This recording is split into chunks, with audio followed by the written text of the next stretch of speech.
सुनसान रात, सन्नाटा ऐसा कि सांस लेने की आवाज तक कानों में चुभ है। गांव के बाहर वो नदी जिसके किनारे कोई नहीं जाता, न दिन में न रात में। लेकिन हम तीन दोस्त थे, अभिषेक, बंटी और विजय। और जवानी का खून सर पर सवार था। विजय बार बार कह रहा था, यहां मत चलो, ये जगह भूतों की है। बंटी हंसकर टाल देता। मैं भी उसी की तरह था, कच्ची मिट्टी के आदमी, भूत प्रेत पर यकीन नहीं। हमने विजय को हंसी में उड़ाया और वो मजबूरन हमारे साथ हो लिया।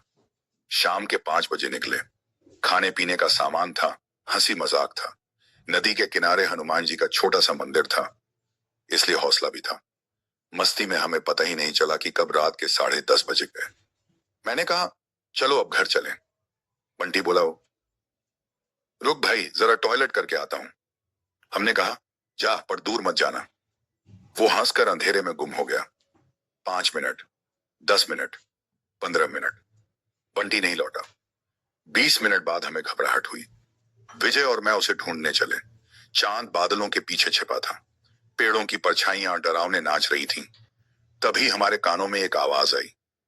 कोई गाना गा रहा था, धीमा, बेसुरा, लय से बाहर, जैसे कोई बिना जान लिए रट रहा हो।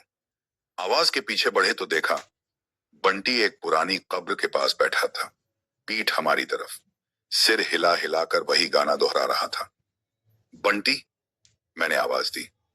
कोई जवाब नहीं। विजय ने उसके कंधे पर हाथ रखा और फिर वो पलटा।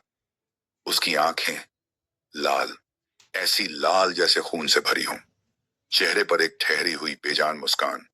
पूरे चेहरे की रंगत मटमैली, मानो वो सड़ने लगा हो। बंटी ने विजय को ऐसा धक्का दिया कि वो 5 फुट दूर जा गिरा। मैं विजय को उठाने लगा, तब तक बंटी हमारी तरफ बढ़ने लगा।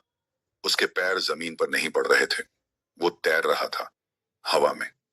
हम भागे मंदिर की तरफ।